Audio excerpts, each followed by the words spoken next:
J'ai pris un vol de 18 heures pour assister au mariage de ma sœur. Sur le lieu de la cérémonie, mes parents m'ont arrêté. Seule la famille est autorisée. Tu n'as pas été invité. Pars. Le cœur brisé, je suis parti. 3 jours plus tard, maman a appelé, la facture est de 38 000 euros. Comment vas-tu payer? J'ai ri et j'ai dit quelque chose. Maman a halté. Je m'appelle Athéna Sinclair. J'ai 34 ans. Il y a 3 mois, j'ai pris un vol de 18 heures pour assister au mariage de ma sœur. Quand je suis arrivé sur le lieu de la cérémonie, mes propres parents ont bloqué l'entrée et m'ont dit de partir. Seule la famille est autorisée. Ma mère a dit, tu n'as pas été invité. Je me tenais là dans la robe que j'avais choisie 2 mois plus tôt, tenant le cadeau que j'avais emballé la nuit précédente sur le lit de mon hôtel, et j'ai regardé le visage de ma mère ne rien montrer. Aucune culpabilité, aucune hésitation, juste une porte qui se ferme. J'avais signé chaque contrat de prestataire pour ce mariage. Absolument tous, mon nom, ma carte de crédit. J'avais payé la compte il y a des mois et je n'y avais plus repensé. 3 jours plus tard, elle a appelé. Pas pour s'excuser. Elle a appelé pour une facture, 38 000 euros. Et ce que j'ai dit ensuite, elle ne s'y attendait pas. Avant de vous raconter ce qui s'est passé, s'il vous plaît, prenez un moment pour aimer et vous abonner, mais seulement si vous appréciez sincèrement cette histoire. De plus, laissez votre emplacement et leur local dans les commentaires. J'adorerais savoir d'où vous écoutez. Maintenant, laissez-moi vous ramener à novembre dernier, le jour où ma sœur a annoncé ses fiançailles. C'était un mardi soir à Londres. La pluie de novembre tapait contre la fenêtre de mon appartement. Mon téléphone a vibré avec une demande d'appel vidéo de Brooke, ma jeune sœur de 26 ans, fraîchement diplômée, vivant toujours à 10 minutes de nos parents à Cedar Bluff, dans le Tennessee. J'ai décroché. Le visage de Brooke remplissait l'écran, rayonnant. Derrière elle, je pouvais voir notre mère, Diane, arranger quelque chose sur le comptoir de la cuisine. Je suis fiancé, s'est exclamé Brooke, montrant une bague. Gareth a fait sa demande hier soir au vignoble. C'était parfait. J'ai senti un bonheur sincère gonfler dans ma poitrine. Brooke, c'est incroyable. Félicitations. Merci. La famille de Gareth est tellement excitée. Les Caldwell ont déjà offert leur grange pour la réception. Peux-tu le croire? Je connaissais les Caldwell. Tout le monde à Cedar Bluff les connaissait. Ils possédaient la plus grande chaîne de concessionnaires automobiles de 3 comtés. Gareth Caldwell était le plus jeune fils. Poli, beau, il venait d'une famille vraiment riche. Maman, dis bonjour à Athéna, a dit Brooke en inclinant le téléphone. Diane s'est penchée dans le cadre. Elle a souri, mais cela n'a pas tout à fait atteint ses yeux. Salut, chérie. Des nouvelles excitantes, n'est-ce pas? Ça l'est vraiment, ai-je dit. Je vais commencer à chercher des vols. Quelle est la date? Une pause. Diane a jeté un coup d'œil à Brooke, puis à moi. Oh, ne va pas dépenser une fortune pour un billet d'avion. C'est juste un petit mariage. Maman, c'est le mariage de Brooke. Je viens. Eh bien, nous verrons. Diane s'est redressée. Quoi qu'il en soit, nous avons beaucoup de planification à faire. Je laisserai Brooke te mettre au courant. Elle a disparu du cadre. Brooke a bavardé pendant encore 10 minutes sur les fleurs et les palettes de couleurs. J'ai écouté, j'ai souri et j'ai pris des notes, mais quelque chose pesait lourd dans mon estomac. C'était la première fois en 2 ans que j'avais une raison de rentrer à la maison. J'aurais dû prêter plus d'attention à la façon dont ma mère essayait de m'en empêcher. 2 semaines plus tard, Diane a appelé, pas Brooke. Diane, un mercredi après-midi, ce qui signifiait que c'était le matin dans le Tennessee, et elle y pensait depuis son réveil. Athéna, je dois te parler de quelque chose de pratique. D'accord. Le lieu a besoin d'une carte de crédit dans le dossier pour maintenir la réservation. Ton père et moi. Eh bien, tu sais, notre crédit n'est pas génial après le refinancement, et Brooke vient d'être diplômée. Elle n'a pas d'historique. Je me suis adossé à ma chaise de bureau. Je savais déjà où cela menait. Le traiteur a besoin de la même chose, a-t-elle continué. Et le fleuriste et le photographe. Cela fait 4 contrats au total. Nous avons juste besoin de quelqu'un avec un bon crédit pour signer. Tu ferais une énorme faveur à ta sœur. De combien parlons-nous? Le total s'élève à environ 41 000 €, mais tu n'aurais qu'à verser 3 500 € d'acompte. Le reste sera facturé après l'événement. 41 000 € à mon nom. Maman, c'est beaucoup d'argent. Ce n'est pas ton argent, Athéna. C'est juste ton nom sur les documents. Nous gérons les paiements après. Je te promets que je m'assurerai que tout soit réglé. J'avais déjà entendu cette promesse. Quand j'avais 22 ans, j'ai co-signé un prêt automobile pour mon père. Il m'a fallu 3 ans pour démêler cela de mon dossier de crédit.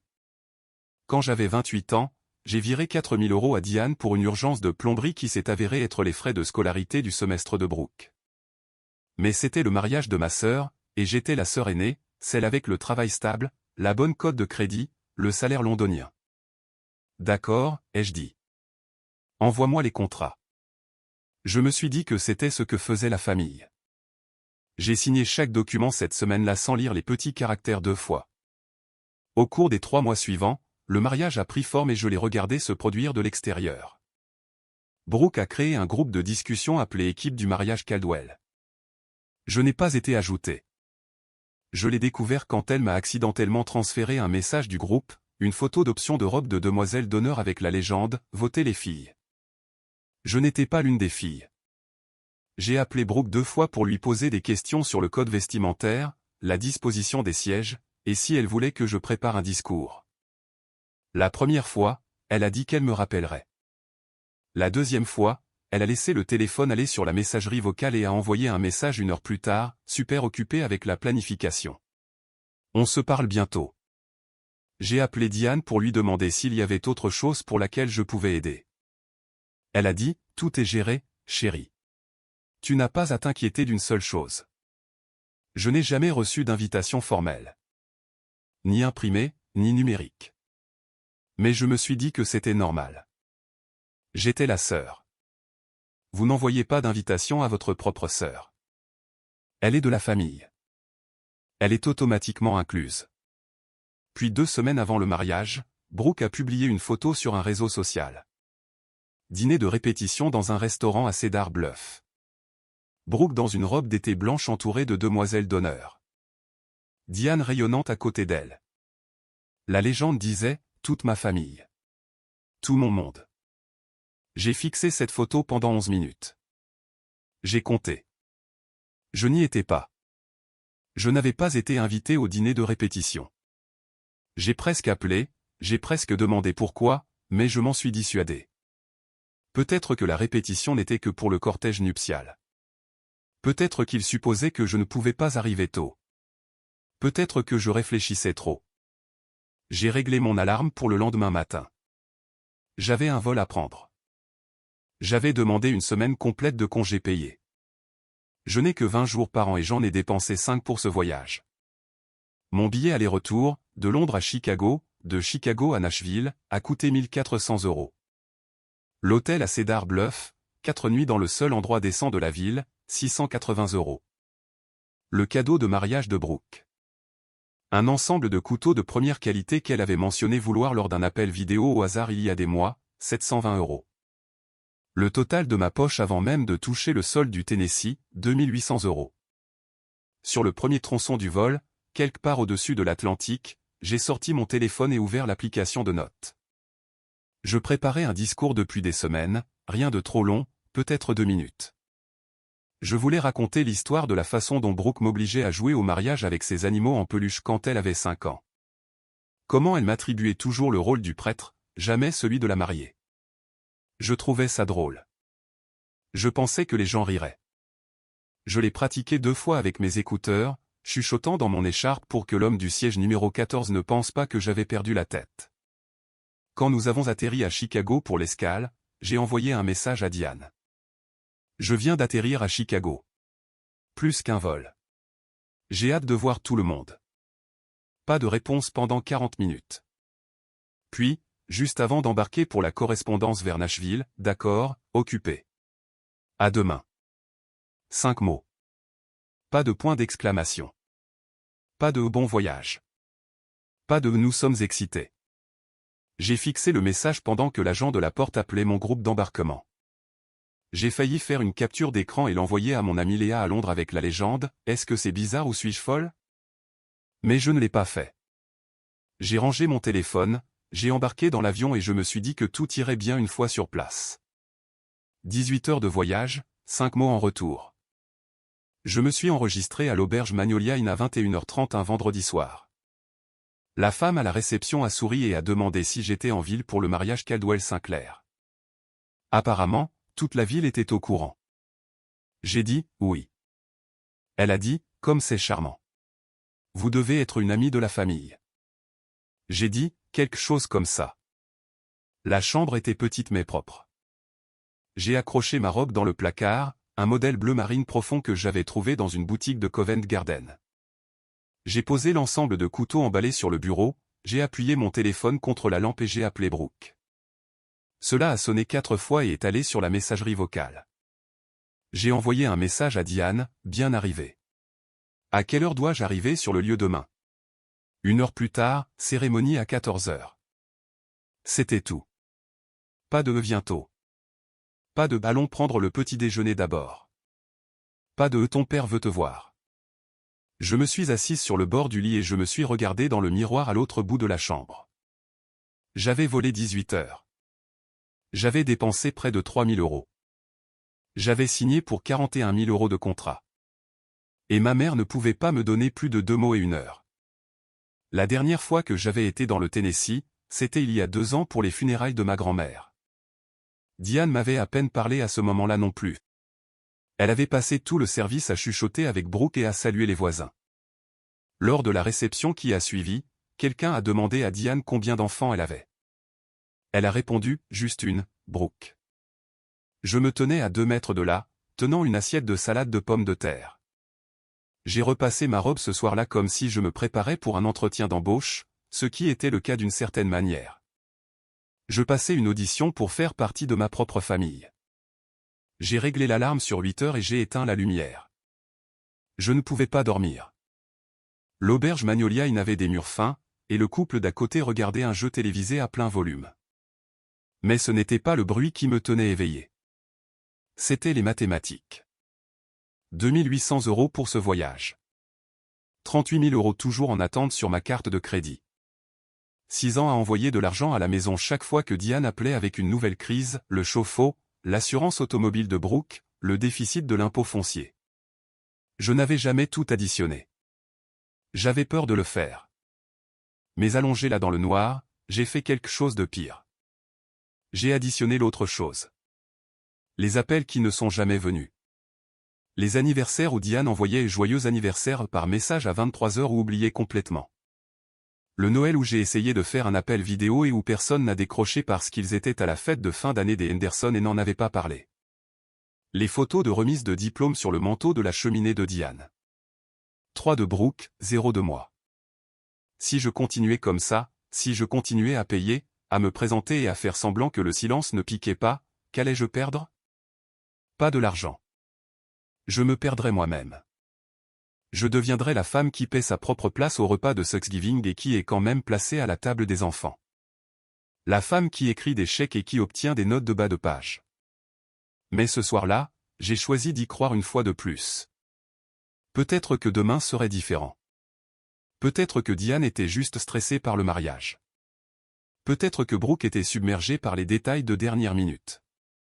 Peut-être que quand j'entrerais demain, ma mère me serrerait dans ses bras et me dirait « Je suis tellement heureuse que tu sois là ». Peut-être. Je me suis dit, c'est la dernière fois que je me présente en espérant quelque chose qu'ils n'ont jamais offert librement. Demain, je découvrirai si l'espoir est suffisant. J'ai fermé les yeux. Le sommeil est venu lentement et légèrement. Samedi, 13h45 de l'après-midi. La grange de Meadow Creek se trouvait sur 12 acres de pâturage vallonné juste à l'extérieur de Cedar Bluff. Des clôtures blanches, des guirlandes lumineuses tendues entre les chênes, un chemin de gravier bordé de bocaux en verre et de fleurs sauvages menant à l'entrée. Cela ressemblait à une page de magazine. J'ai garé ma voiture de location au fond du parking. 30 ou 40 véhicules étaient déjà là.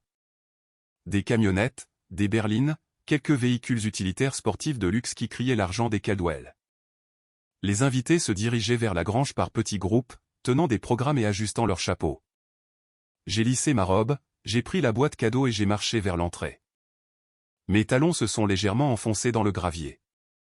L'air sentait l'herbe fraîchement coupée et la fumée de barbecue venant de quelque part derrière la grange. J'ai d'abord aperçu mon père. Frank se tenait près de la double porte de la grange dans un costume Louis qui ne correspondait pas tout à fait à ses épaules. Il serrait la main d'un homme plus âgé que je ne reconnaissais pas, probablement quelqu'un du côté des Caldwell. Quand Frank a levé les yeux et m'a vu, son visage a changé. Le sourire poli est tombé.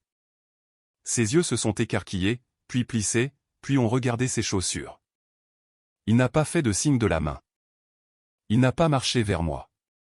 Il s'est retourné et est entré à l'intérieur. J'ai continué à marcher. À 15 mètres de l'entrée. 10. 5. Les doubles portes se sont ouvertes de l'intérieur et ma mère est sortie. Diane portait une robe de mère de la mariée en soie couleur champagne. Ses cheveux étaient coiffés. Son maquillage était parfait. Sa mâchoire était figée comme du béton. Elle s'est arrêtée directement sur mon chemin, les mains croisées devant elle, pas ouverte, pas accueillante. Une barricade. Athéna. Sa voix était basse, contrôlée. Salut, maman. J'y suis arrivé. Elle ne m'a pas serré dans ses bras. Elle ne s'est pas écartée. Que fais-tu ici? Je suis ici pour le mariage de Brooke. Maman. Tu dois partir maintenant.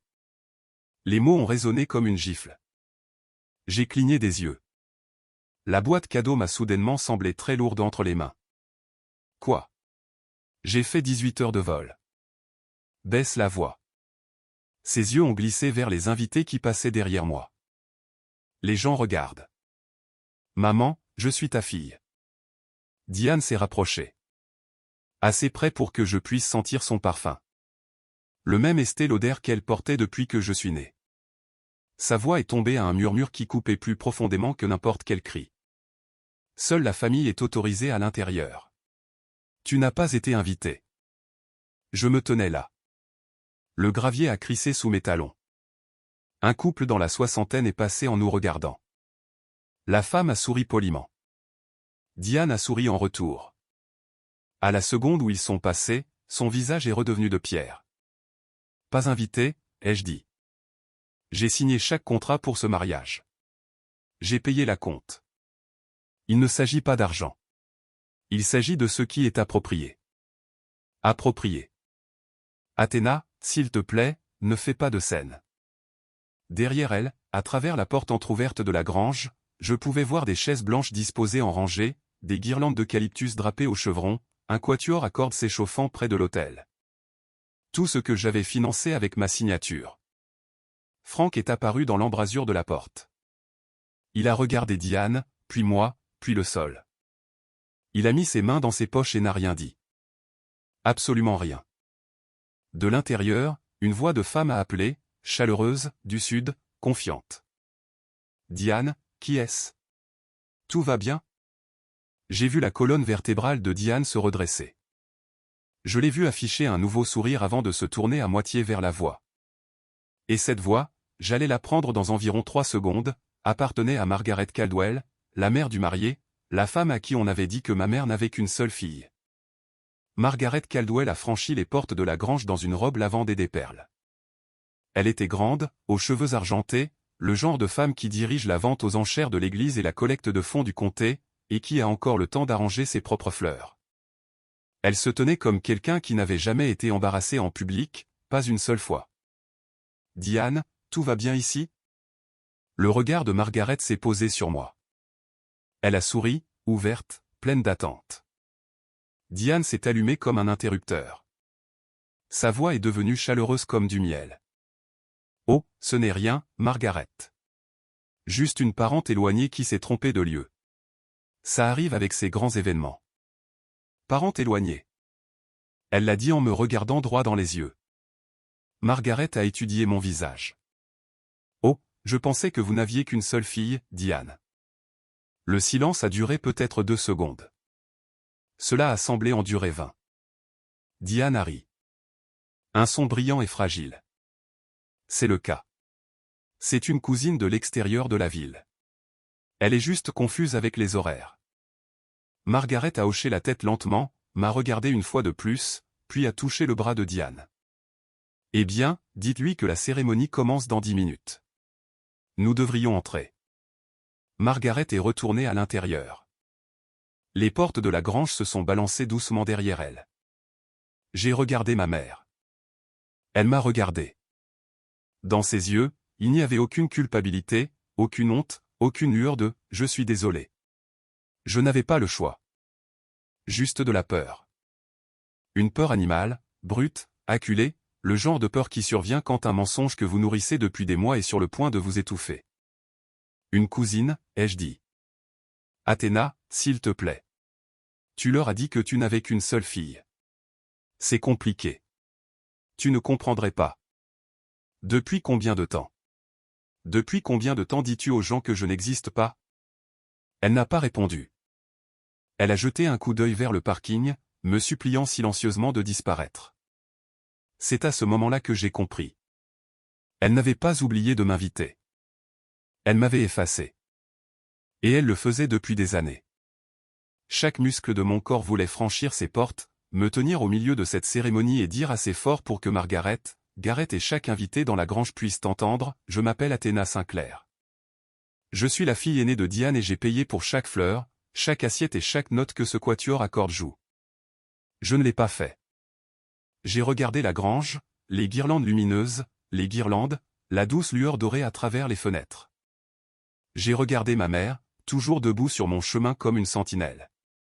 J'ai regardé l'ombre de mon père juste à l'intérieur de l'embrasure de la porte, les épaules voûtées, les mains toujours dans ses poches. Et j'ai pris une décision. Je me suis accroupi et j'ai posé la boîte cadeau sur la marche en pierre doucement, comme si c'était important. Garde le cadeau, ai-je dit. C'est pour Brooke. Les épaules de Diane se sont affaissées d'1 centimètre. Le soulagement. Elle pensait que c'était fini. Merci, Athéna. C'est vraiment pour le. Ne le fais pas. J'ai levé une main.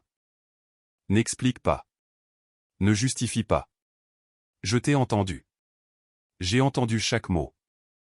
Je me suis retourné et j'ai redescendu le chemin de gravier, passant devant les bocaux en verre, devant le couple qui arrivait encore, se tenant la main, riant de la chaleur, devant ma voiture de location, puis vers elle. J'ai ouvert la porte, je me suis assise, je l'ai fermée. Puis j'ai pleuré. Pas le genre de pleurs bruyants, le genre silencieux. Le genre où votre poitrine tremble, mais où votre bouche reste fermée. Parce que même seul dans un parking, on vous a appris à ne pas faire de scène. Je suis restée assise là pendant peut-être 10 minutes. Par les fenêtres ouvertes, j'ai entendu le quatuor à cordes commencer le canon de Pachelbel. La cérémonie commençait. J'ai démarré le moteur et je suis sorti du parking. Dans le rétroviseur, la grange de Meadow Creek a rétréci pour devenir un point lumineux. Je n'ai claqué aucune porte. Je n'ai pas élevé la voix une seule fois. Je suis juste parti. Et pour la première fois, partir m'a semblé être la chose la plus forte que j'ai jamais faite. Maintenant, je sais que beaucoup d'entre vous se disent, Athéna, pourquoi ne l'as-tu pas dit juste là, devant tout le monde? Croyez-moi, je me suis posé la question pendant tout le trajet de retour à l'hôtel. Mais laissez-moi vous demander quelque chose. Si votre mère vous regardait droit dans les yeux et vous appelait une cousine devant une étrangère, que feriez-vous? Laissez votre réponse dans les commentaires. Et si cette histoire touche quelque chose de réel pour vous, appuyez sur ce bouton j'aime. Cela aide plus que vous ne le pensez. Retour à l'histoire.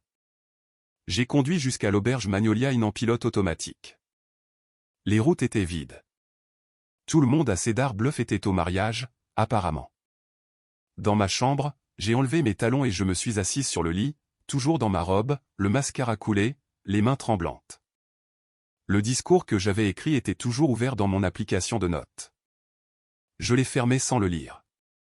Puis j'ai ouvert mon ordinateur portable. 4 courriers électroniques se trouvaient dans ma boîte de réception, datant des 2 dernières semaines. Des confirmations de prestataires qui m'étaient adressées en tant que titulaire du contrat. Je les avais survolés à leur arrivée. Maintenant, je lisais chaque mot. Grange de Meadow Creek.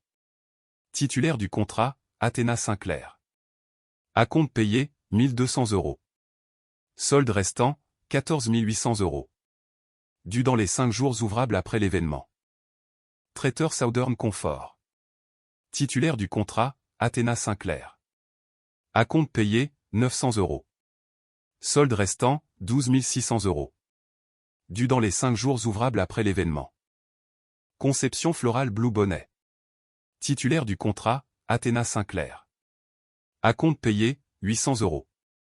Solde restant, 6 200 €. Photographie Whitaker. Titulaire du contrat, Athéna Sinclair. Acompte payé, 600 €. Solde restant, 4 400 €. J'ai fait défiler chacun d'eux. Mon nom, mon numéro de carte, ma signature scannée et jointe en document numérique. Chaque contrat était structuré de la même manière. Acompte initial. Solde dû après l'événement. Total des acomptes déjà payés, 3 500 €. Perdu. Solde total impayé, 38 000 €. J'ai fermé l'ordinateur portable et je suis resté immobile. La réception à la grange battait probablement son plein à ce moment-là. Des discours étaient prononcés, Diane serrait Brooke dans ses bras, Garrett faisait tourner sa mariée sur la piste de danse, les Caldwell trinquaient avec leurs nouveaux beaux-parents.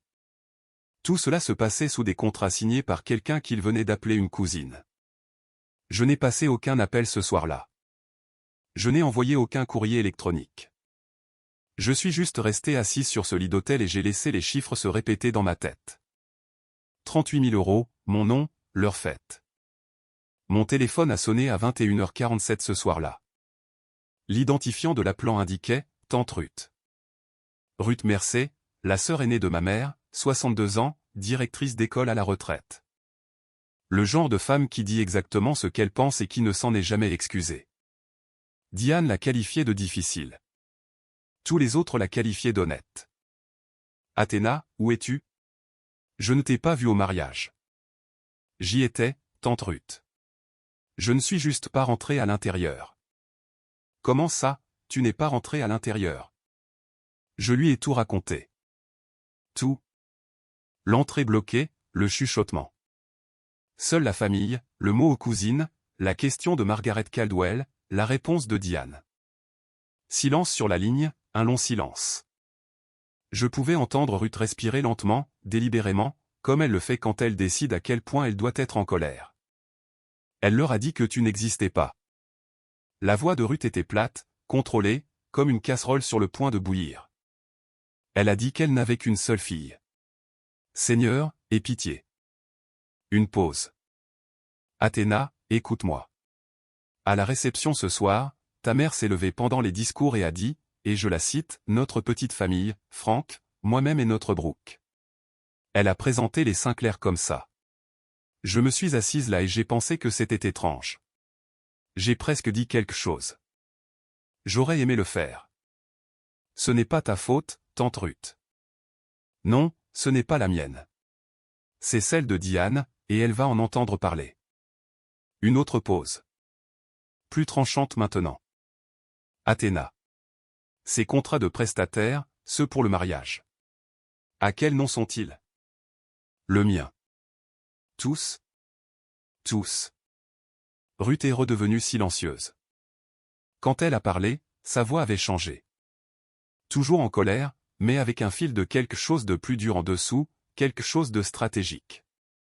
Alors tu m'écoutes, chérie. Ta maman a dit à une pièce pleine de gens que tu n'existais pas. Tu ne dois pas un seul centime à cette pièce. Dimanche matin. Je me suis réveillé avec une notification d'Instagram. Brooke avait publié une galerie de photos de mariage, 14 images. La première était d'eux à l'hôtel. Brooke en dentelle, Garrett dans un costume anthracite, la grange brillant d'or derrière eux. La deuxième était le portrait de famille. Frank, Diane, Brooke, Garrett, Margaret et Richard Caldwell. 6 personnes, 2 familles réunies, une famille à qui il manquait une fille. La légende, entourée de tous ceux qui comptent. Diez Caldwell pour toujours. Je l'ai lu 3 fois. Puis j'ai ouvert ma messagerie. La facture du lieu était arrivée pendant la nuit, automatisée, joyeuse, avec un petit logo de Grange dans l'entête. Merci d'avoir choisi la Grange de Meadow Creek. Votre solde restant de 14 800 € est dû pour le jeudi 6 mars. En dessous, les factures du traiteur, du fleuriste, du photographe, toutes horodatées de samedi soir, toutes adressées à Athéna Sinclair, toutes avec des délais de 5 jours. 38 000 € du jeudi. J'ai regardé à nouveau la publication. Tout ce qui compte. Puis j'ai regardé les factures. Quelque chose a changé. Pas une rupture, pas une rage soudaine ou une décision dramatique. C'était plus silencieux que ça, comme une serrure qui tourne, comme une porte qui était coincée depuis des années et qui s'ouvre enfin. Je n'étais pas en colère, pas encore. La colère viendrait plus tard, par vagues, au milieu de la nuit, sous la douche, pendant des réunions sur lesquelles je ne pourrais pas me concentrer. En ce moment, dans cette chambre d'hôtel un dimanche matin à Cedar Bluff, dans le Tennessee, je ressentais quelque chose de plus simple. De la clarté. J'étais la seule personne à avoir payé pour ce mariage. J'étais la seule personne à ne pas être sur ces photos. Et j'étais la seule personne à recevoir des factures pour une fête d'où j'avais été jeté. Quelque chose devait céder. Et ce n'allait pas être moi. Pas cette fois. Dimanche après-midi. Mon téléphone a vibré avec un message vocal de Brooke. Pas un appel. Elle n'a pas essayé de me parler réellement. Elle a juste laissé un message comme si elle cochait une tâche. J'ai appuyé sur lecture. Salut Athéna. Alors le mariage était incroyable. Littéralement parfait. La grange était incroyable. Et la famille de Garrett était si gentille. Bref, désolé que les choses aient été un peu bizarres hier. Maman a dit que c'était pour le mieux. Et honnêtement, je pense qu'elle avait raison. Ça aurait été beaucoup à expliquer, mais je voulais juste te dire merci d'avoir aidé avec les affaires des prestataires. Sérieusement, tu es la meilleure, grande sœur. On se reparle bientôt. D'accord. Je t'aime. Je l'ai écouté 2 fois. Désolé que les choses aient été un peu bizarres. Pas « je suis désolé que maman t'ait repoussé à la porte ». Pas « j'aurais dû prendre ta défense ». Pas « je n'en avais aucune idée, je me serais battu pour toi ». Maman a dit que c'était pour le mieux. Brooke savait. Elle savait avant le mariage. Elle savait que Diane allait me renvoyer et elle avait approuvé. Elle avait probablement aidé à le planifier. Et puis cette dernière phrase, « tu es la meilleure, grande sœur ». J'adorais entendre ça avant. Cela me faisait me sentir valorisé. Comme si tous les sacrifices signifiaient quelque chose. Mais assise dans cette chambre d'hôtel, le mascara d'hier encore légèrement étalé sur la tête d'oreiller, je l'ai entendu différemment. Elle m'appelle comme ça quand elle a besoin de quelque chose, seulement quand elle a besoin de quelque chose. Je ne l'ai pas rappelé. Je n'ai pas envoyé de message. J'ai posé mon téléphone face vers le bas sur la table de nuit et j'ai fixé le plafond. Les factures étaient du jeudi. Ma famille venait de dire à 120 personnes que je n'existais pas, et ma sœur m'avait laissé un message vocal qui disait « Merci d'avoir payé ».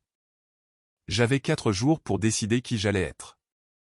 Dimanche soir, auberge Magnolia Inn. Le couple de l'émission télévisée d'à côté avait quitté l'hôtel. Le couloir était d'un calme plat. Je me suis assise en tailleur sur le lit avec mon ordinateur portable ouvert et j'ai tapé dans la barre de recherche « Suis-je légalement responsable des contrats de prestataires que j'ai signés pour l'événement de quelqu'un d'autre ?» Les réponses étaient cohérentes.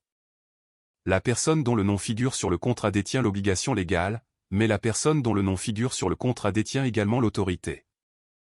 Je pouvais autoriser le paiement. Je pouvais le refuser.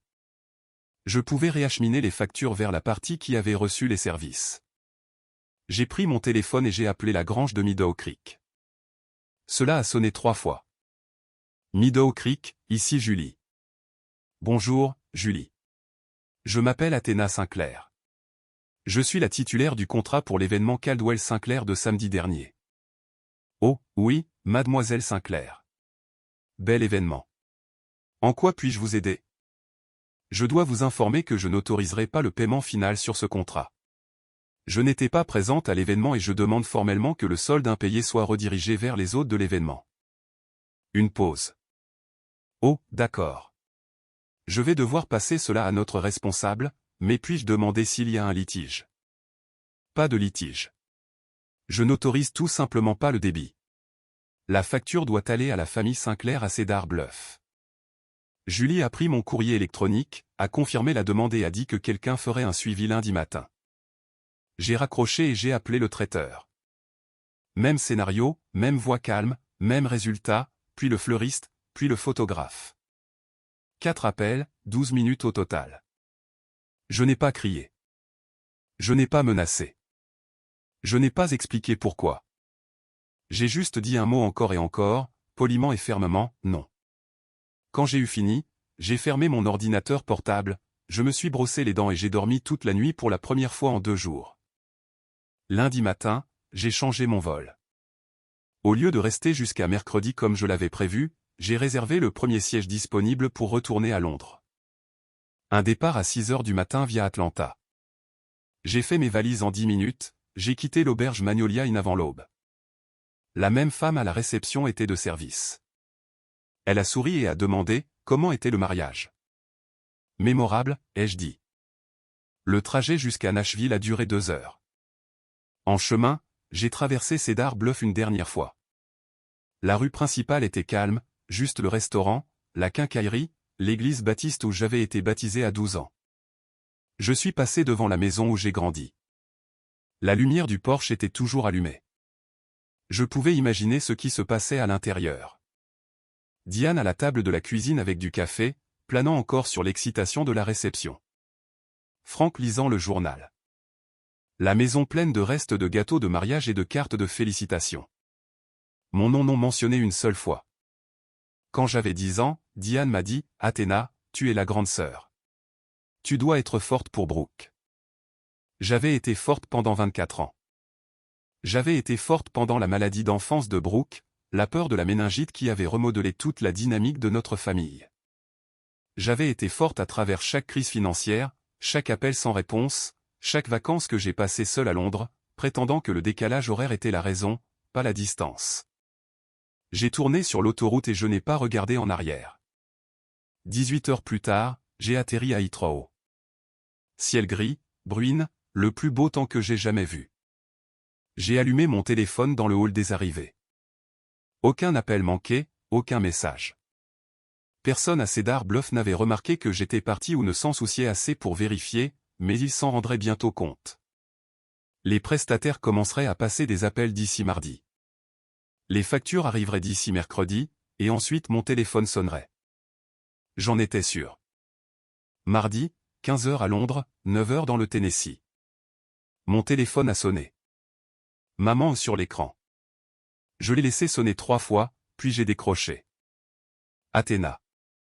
Salut, chérie. Douce, légère, la voix qu'elle utilise quand elle veut quelque chose. Comment s'est passé ton vol de retour? Bien. Bien, bien. Écoute, je viens de recevoir l'appel le plus étrange de la salle de réception. Ils ont dit que tu avais retiré ton autorisation de paiement. La facture est de 38 000 €. Comment gérons-nous cela? Nous ne le gérons pas, maman. Tu le gères. Un temps de silence. Pardon? J'ai retiré mon autorisation parce que je ne suis pas responsable d'un événement auquel je n'ai pas été invité. Athéna, ne sois pas dramatique. Tu sais, ce n'était qu'un malentendu. Nous pouvons en parler. Tu as dit à Margaret Caldwell que j'étais une parente éloignée. Tu lui as dit que tu n'avais qu'une seule fille. Ce n'est pas un malentendu, maman. C'est un choix. Silence plus long maintenant.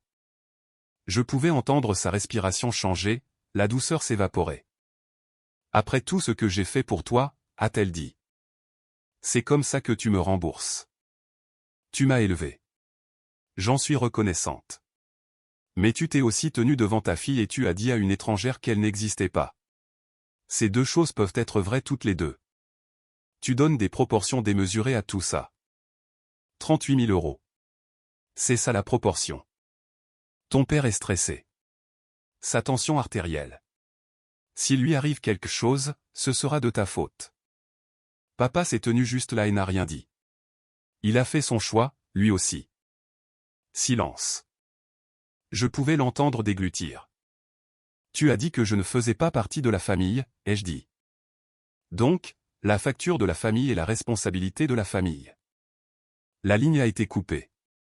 Elle a raccroché. Pas de au revoir, pas de dispute, juste un clic et le silence. J'ai posé mon téléphone sur le comptoir de la cuisine et je l'ai regardé. Mes mains étaient stables. Mon rythme cardiaque était normal. Et l'appartement était calme. Vraiment, sincèrement calme pour la première fois depuis des mois. Elle a rappelé 40 minutes plus tard. Un ton différent cette fois. Pas de chéri, pas de douceur. À plein régime. As-tu la moindre idée de ce que tu as fait? Oui. La salle m'appelle. Le traiteur m'appelle.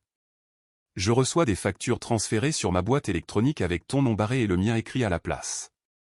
Sais-tu à quel point c'est humiliant? J'imagine que c'est à peu près aussi humiliant que d'être appelé une cousine au mariage de sa propre sœur. Ce n'est pas la même chose. Tu as raison. Le tien coûte 38 000 €. Je t'ai élevé. Je t'ai nourri. Je t'ai conduite à l'école tous les jours pendant 12 ans. Et maintenant, à cause d'un petit malentendu, tu vas mettre ta propre famille en faillite. Ce n'était pas un malentendu. Très bien. Très bien. Athéna, tu veux jouer à ce jeu? Je vais le dire à tout le monde. Je dirai à toute la ville quel genre de fille abandonne sa famille pour de l'argent. Vas-y. Je préfère être la fille sur laquelle tu dis du mal plutôt que la fille dont tu prétends qu'elle n'existe pas. Cela l'a arrêté. Je l'ai entendu prendre une inspiration. Vive, involontaire, comme si elle était entrée dans de l'eau froide. Tu ne le penses pas, a-t-elle dit. Plus calmement maintenant. Si. Une autre longue pause. Puis l'arme finale. Celle qu'elle garde toujours en réserve. Ton père pourrait avoir une crise cardiaque à cause de ça. S'il finit à l'hôpital, ce sang sera sur tes mains. Elle était là. La carte maîtresse. La santé de papa. La grenade de culpabilité. Elle me l'avait lancée quand j'avais déménagé à Londres. Quand j'avais sauté le repas de Thanksgiving, quand j'avais arrêté d'envoyer de l'argent sans qu'on me le demande. La santé de papa regarde lui et son médecin, ai-je dit. Pas moi et ma carte de crédit. Elle a raccroché à nouveau. Cette fois, je n'ai pas fixé le téléphone. J'ai mis la bouilloire en marche et je me suis préparé une tasse de thé. D'ici mercredi, Diane avait activé ce que j'appelle l'arbre téléphonique familial. Chaque branche, chaque brindille. Brooke a appelé la première, en pleurant. Le genre de gros pleurs théâtraux et désordonnés qu'elle perfectionne depuis l'enfance. Athéna, s'il te plaît. Gareth et moi venons de nous marier. Nous n'avons pas 38 000 €. Si tu ne paies pas, nous devons le faire. Nous commençons notre vie ensemble et tu la ruines. Brooke, savais-tu que maman avait dit au Caldwell que je n'existais pas? Un reniflement, une pause. Je veux dire, elle a dit que ce serait plus facile comme ça avec les Caldwell. Tu sais, ils sont traditionnels et avoir une fille à l'étranger qui n'est pas mariée. C'était plus facile. Ce n'était pas personnel, Athéna. C'était juste plus simple. Tu le savais avant le mariage. Je ne pensais pas qu'ils te renverraient vraiment. Mais tu ne les as pas arrêtés. Silence. Plus de reniflements. Alors, pouvons-nous s'il te plaît nous concentrer sur la facture? Les parents de Gareth posent des questions. Alors il est peut-être temps que quelqu'un leur donne des réponses honnêtes. Elle a raccroché. Franck a appelé cet après-midi-là. Mon père n'appelle presque jamais. Il envoie des courriers électroniques de temps en temps. De courts messages factuels sur la météo ou les scores de football. Entendre sa voix au téléphone était étrange, comme ramasser un vieil outil qu'on avait oublié posséder. Athéna, ta mère est très contrariée. Je sais. Peux-tu être flexible là-dessus pour la famille? Papa, savais-tu qu'elle a dit aux gens que je ne suis pas ta fille? Une longue expiration. Le son d'un homme qui a passé 35 ans à choisir le chemin de la moindre résistance. Ce n'est pas exactement ce qui s'est passé. Étais-tu là quand elle m'a appelé une parente éloignée juste devant moi? Rien. Puis très doucement, un clic. Il a raccroché. Chacun d'eux raccrochait quand les questions devenaient réelles. Je commençais à voir un modèle, et cela ressemblait beaucoup à une famille qui préférait le silence à la vérité. Tante Ruth n'a pas attendu d'autorisation. Elle ne l'a jamais fait. Jeudi matin, le jour même où les factures des prestataires étaient dues, Ruth a pris son téléphone et a appelé directement Margaret Caldwell. Elle a obtenu le numéro sur le programme du mariage qu'elle avait gardé dans son sac à main. Du Ruth classique. Je n'étais pas dans l'appel. Ruth m'en a parlé après, et elle n'a pas épargné les détails. Margaret, je m'appelle Ruth Mercer. Je suis la sœur aînée de Diane Sinclair. Nous nous sommes brièvement rencontrés à la réception. Oh, oui, Ruth. Ravi d'avoir de vos nouvelles. J'appelle parce qu'il y a quelque chose que vous devez savoir. Diane a 2 filles, pas une, 2. L'aînée s'appelle Athéna. Elle a 34 ans, vit à Londres, travaille dans la technologie. C'est elle qui a signé tous les contrats des prestataires pour ce mariage. Absolument tous. Et samedi, Diane l'a arrêté à la porte et lui a dit de partir. Ruth a dit que le silence du côté de Margaret a duré 10 bonnes secondes. Je vous demande pardon, a dit Margaret. La femme que Diane a présentée comme une parente éloignée, c'était sa fille aînée. Athéna a fait 18 heures de vol pour être là. Elle a payé la compte de sa propre poche. Et Diane l'a renvoyée parce qu'elle avait dit à votre famille que les Sinclair n'avaient qu'un seul enfant. La voix de Margaret est devenue froide. Fine, le genre de froid qui vient d'une femme qui est fière de savoir exactement avec qui elle fait des affaires. Pourquoi Diane ferait-elle ça? Vous devrez lui demander. Mais je peux vous dire ceci, cette fille a fait 18 heures de vol, a signé chaque chèque et a été renvoyée comme une étrangère à la porte, et elle n'a toujours pas fait de scène. C'est plus de grâce que ce que ma sœur mérite. Ruth a dit que Margaret l'a remerciée, a dit qu'elle devait passer quelques appels et a raccroché. La mèche était allumée, et Cedar Bluff était une très petite ville. Je n'avais pas demandé à tante Ruth de passer cet appel, mais quand elle m'a dit qu'elle l'avait fait, j'ai ressenti quelque chose que je n'avais pas ressenti depuis très longtemps. Je me suis senti vu. Pour la première fois, quelqu'un dans ma famille a dit à voix haute, ce qui t'est arrivé était mal. Je veux vous demander quelque chose. Est-ce que quelqu'un a déjà été cette personne pour vous? Celle qui a brisé le silence quand personne d'autre ne voulait le faire? Ou attendez-vous toujours? Dites-le moi dans les commentaires et abonnez-vous si vous voulez savoir comment cela se termine. Retour à l'histoire. Jeudi après-midi, je me suis assise à mon bureau dans mon appartement londonien avec une tasse de thé Earl Grey fraîche et j'ai systématiquement fermé chaque compte ouvert. J'ai envoyé un courrier électronique à chaque prestataire. Grange de Meadow Creek, traiteur Southern Comfort, conception florale Blue Bonnet, photographie Whitaker. Le message était identique pour les 4, rédigé avec la précision de quelqu'un qui rédige de la documentation technique pour gagner sa vie. Cher prestataire, ce courrier électronique sert d'avis formel que moi, Athéna Sinclair, la titulaire du contrat sous-signé, n'autorise aucun frais supplémentaires sur ma carte de crédit enregistrée. Je demande formellement que toutes les factures impayées soient redirigées vers les organisateurs de l'événement, la famille Sinclair de Cedar Bluff, dans le Tennessee. Veuillez confirmer la réception de cet avis. Cordialement, Athéna Sinclair. 4 courriers électroniques, 4 confirmations dans l'heure. Les prestataires étaient polis, professionnels et clairement pas surpris. Julie de Meadow Creek a même répondu, compris, Mademoiselle Sinclair. Nous avons mis à jour nos dossiers. J'ai ensuite appelé ma banque. J'ai annulé la carte liée au contrat. J'ai commandé une carte de remplacement avec un nouveau numéro. 38 000 € de frais impayés seraient désormais directement acheminés vers les personnes qui avaient organisé la fête. Les acomptes, 3 500 €, étaient perdus. Payés des mois auparavant, non remboursables. Je l'ai accepté. Combiné avec mes frais de voyage, les vols, l'hôtel, le cadeau, j'avais perdu 6 300 €.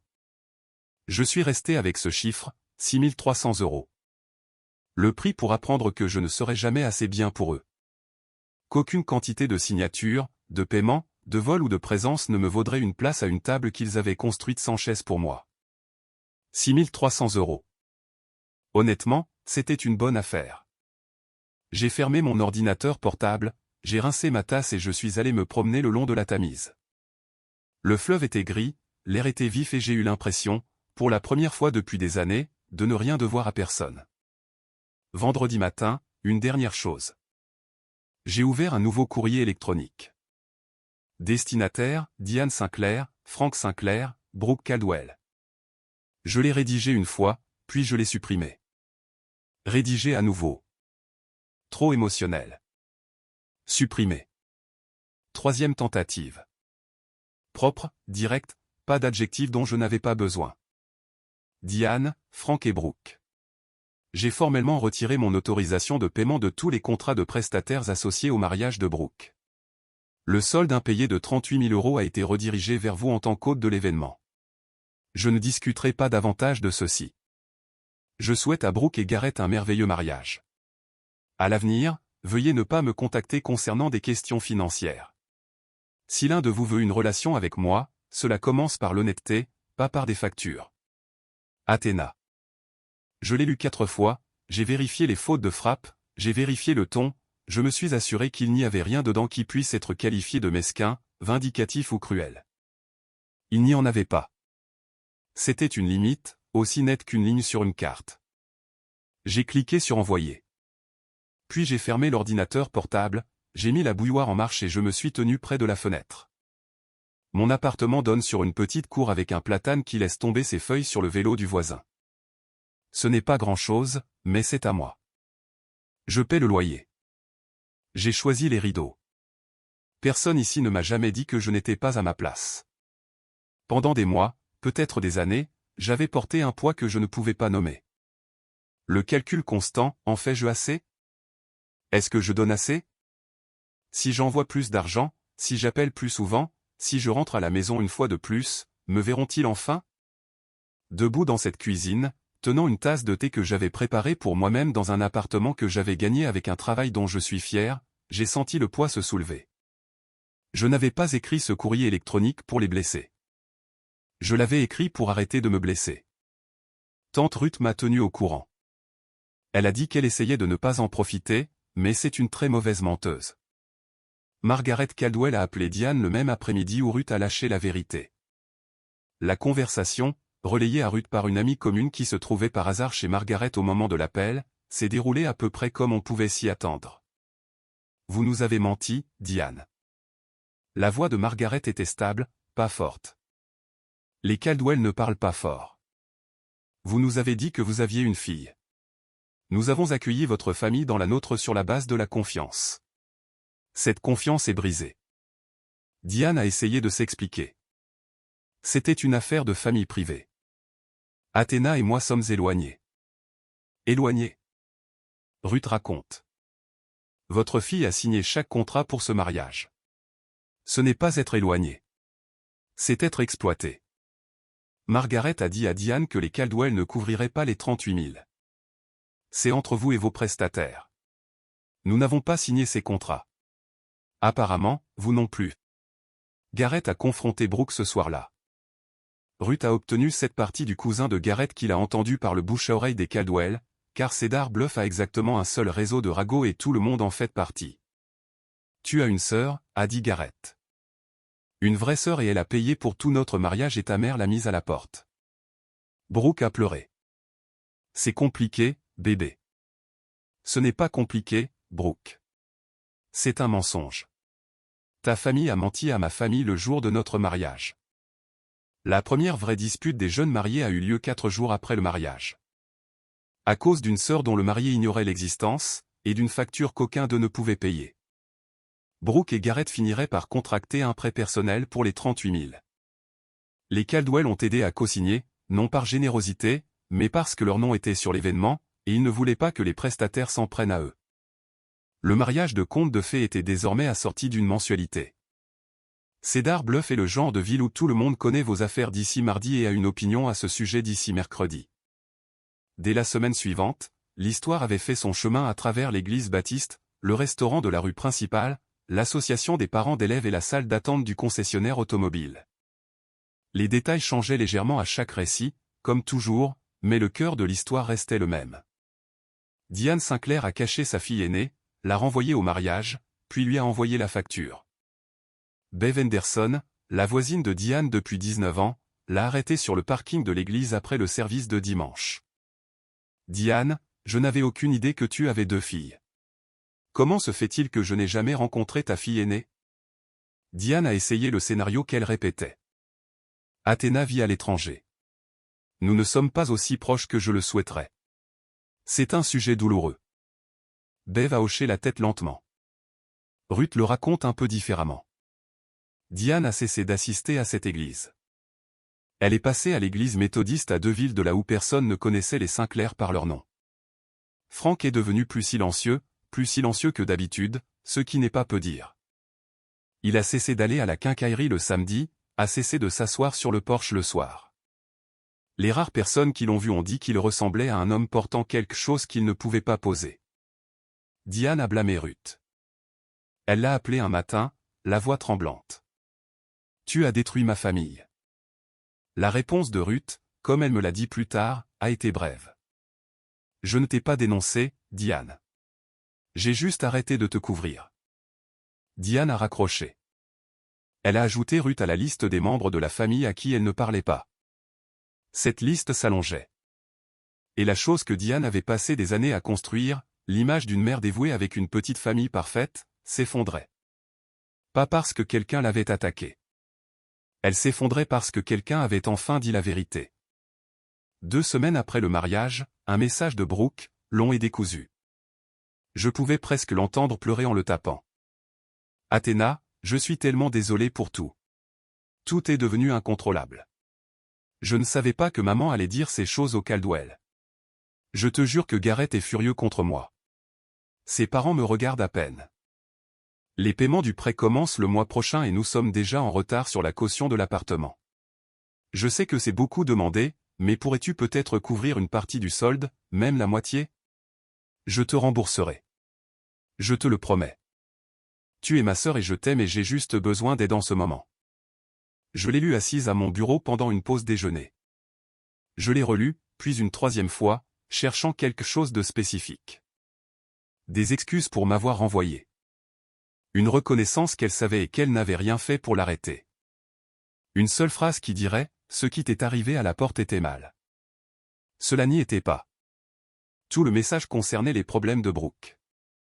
La colère de Garrett, le prêt, l'appartement, la froideur des Caldwell. Ma douleur n'a pas été mentionnée une seule fois. C'était une mise à jour de crise déguisée en excuse. Elle s'est excusée pour le gâchis, pas pour la blessure. Il y a une différence. J'ai tapé ma réponse avec soin. Brooke, je suis désolé que tu aies à gérer ça. Je le suis vraiment, mais je ne peux pas t'aider financièrement. La limite que j'ai fixée ne concerne pas l'argent. Il s'agit d'être traité comme de la famille. De la vraie famille, pas le genre qui est effacé quand c'est gênant. Quand tu seras prête à parler de ça et pas de facture, je serai là. J'ai cliqué sur envoyer, j'ai mis mon téléphone dans le tiroir de mon bureau, je suis retourné au travail. Elle n'a pas répondu. Pas ce jour-là. Pas cette semaine-là. Je n'étais pas surprise. Elle n'avait jamais su quoi faire de moi quand je ne lui donnais rien. 1 mois après le mariage, un courrier électronique de Frank. Mon père n'utilise pas les courriers électroniques. Il appelle une fois tous les tremblements de terre, et quand il le fait, il parle de la météo ou de la ligne défensive de l'équipe des Titans. Il ne m'a jamais, au cours de mes 34 années de vie, écrit quoi que ce soit de plus long qu'une carte d'anniversaire. Alors, quand j'ai vu son nom dans ma boîte de réception avec l'objet de la part de papa, je me suis redressé sur ma chaise. Athéna, je sais que j'aurais dû dire quelque chose ce jour-là à la grange. Je ne l'ai pas fait. Je me suis tenu là comme un poteau pendant que ta mère s'en occupait, et je n'ai pas ouvert la bouche. Je n'ai pas de bonne raison. J'ai été un lâche. C'est la vérité. Ta mère et moi travaillons sur la facture avec les prestataires. Nous n'avons pas besoin de ton argent. Je t'écris parce que je voulais que tu le saches. Je suis désolé. J'aurais dû t'accompagner à l'intérieur. Je porterai ça. Papa. Je l'ai lu 5 fois. Je l'ai lu à mon bureau, dans le métro en rentrant chez moi et une fois de plus assise sur mon canapé avec les lumières éteintes. Ce n'était pas parfait. Cela ne réparait rien. Il n'avait pas affronté Diane. Il n'avait pas exigé qu'elle s'excuse.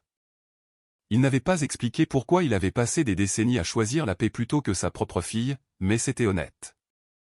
Et c'était la première chose honnête que quelqu'un dans ma famille m'avait dite depuis que tout cela avait commencé. Je n'ai pas répondu tout de suite. J'avais besoin de temps. Une semaine plus tard, je lui ai répondu. Papa, merci. Cela signifie plus que tu ne le penses. Je ne suis pas prête à rentrer à la maison ou à faire semblant que tout va bien, mais j'ai lu ton courrier électronique et je continuerai à le lire. Athéna. Court, prudent, laissant la porte ouverte d'exactement 2 centimètres. Pas assez grande pour qu'on puisse la franchir, mais pas verrouillée. Il n'a pas répondu. Je ne m'attendais pas à ce qu'il le fasse, mais il l'avait dit, et je l'avais entendu. 6 mois se sont écoulés depuis ce samedi à la grange de Meadow Creek. J'ai été promu ingénieur logiciel senior dans l'entreprise de technologie financière où je travaille depuis 4 ans. Ma patronne a cité mon leadership sous pression dans mon évaluation. Elle ne connaissait pas la moitié de l'histoire. J'ai commencé à consulter un thérapeute, pas à cause du mariage, à cause des 34 années précédentes. Nous avons décortiqué quelque chose qu'elle appelle la surresponsabilité fonctionnelle. La croyance que si je suis assez performante, si je sacrifie assez, si je porte assez, les gens que j'aime me verront enfin. C'est le moteur qui a alimenté chaque chèque que j'ai fait, chaque vol que j'ai réservé, chaque fois que j'ai dit ça va alors que je voulais dire ça fait mal.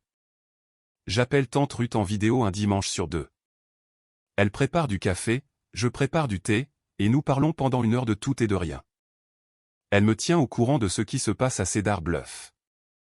Pas pour faire des commérages, mais pour que je ne sois pas prise au dépourvu.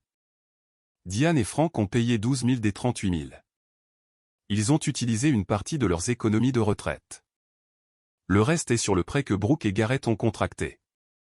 Les mensualités sont une source de tension dans la maison Caldwell-Sinclair. Les parents de Garrett sont polis mais distants. Margaret n'a toujours pas pardonné à Diane. Brooke et Garrett sont toujours mariés. Ruth dit qu'ils suivent une thérapie de couple. Elle dit, Garrett est un homme bien qui essaie, mais la fondation s'est fissurée le premier jour, et des fissures comme ça ne se scellent pas facilement. Diane ne m'a pas appelé, ne m'a pas envoyé de courrier électronique, ne m'a pas envoyé le moindre message. Ruth dit qu'elle fait référence à la situation comme à la crise de colère d'Athéna. Je suppose que c'est plus facile que de l'appeler pour ce qu'elle est. Je ne déteste pas ma mère. J'ai passé beaucoup d'heures de thérapie à m'en assurer, mais j'ai arrêté de prétendre que sa version de l'amour ne faisait pas mal. Elle faisait mal.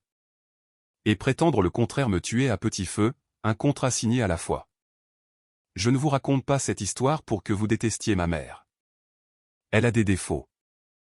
Elle a peur. Elle a construit l'image d'une famille parfaite parce que la vraie famille lui donnait l'impression de ne pas être suffisante.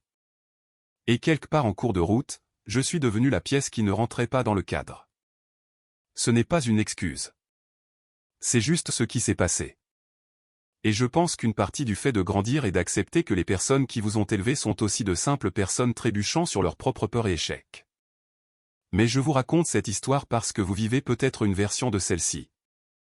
Peut-être que vous êtes celui ou celle qui fait 18 heures de vol, littéralement ou métaphoriquement, pour se présenter devant des gens qui ne tiendront pas la porte ouverte pour vous. Peut-être que vous êtes celui ou celle qui signe les contrats, couvre les coûts, absorbe le silence et appelle cela de l'amour parce que vous ne savez pas comment l'appeler autrement. Je l'ai fait pendant longtemps. J'appelais ça le devoir. J'appelais ça la famille. J'appelais ça être la personne la plus mature. Et chaque fois que j'écrivais un chèque, ou que j'avalais une insulte, ou que je prétendais que la chaise vide à la table ne me dérangeait pas, je perdais un petit morceau de moi-même. Une limite n'est pas une punition. Ce n'est pas une vengeance. Ce n'est pas une arme. Une limite, c'est le moment où vous dites « je vaux plus que ça ». Et ensuite, vous agissez en conséquence. 38 000 €. C'est ce que ma liberté a coûté. Et je ne regrette pas un seul centime que je n'ai pas payé. Si vous êtes celui ou celle qui paie toujours émotionnellement, financièrement, spirituellement pour une place à une table qui n'a jamais été construite pour vous, il est peut-être temps de construire votre propre table et de vous asseoir à sa tête. Je n'ai pas perdu ma famille ce jour-là à la grange de Meadow Creek. Je me suis trouvé, et honnêtement, elle valait la peine d'attendre.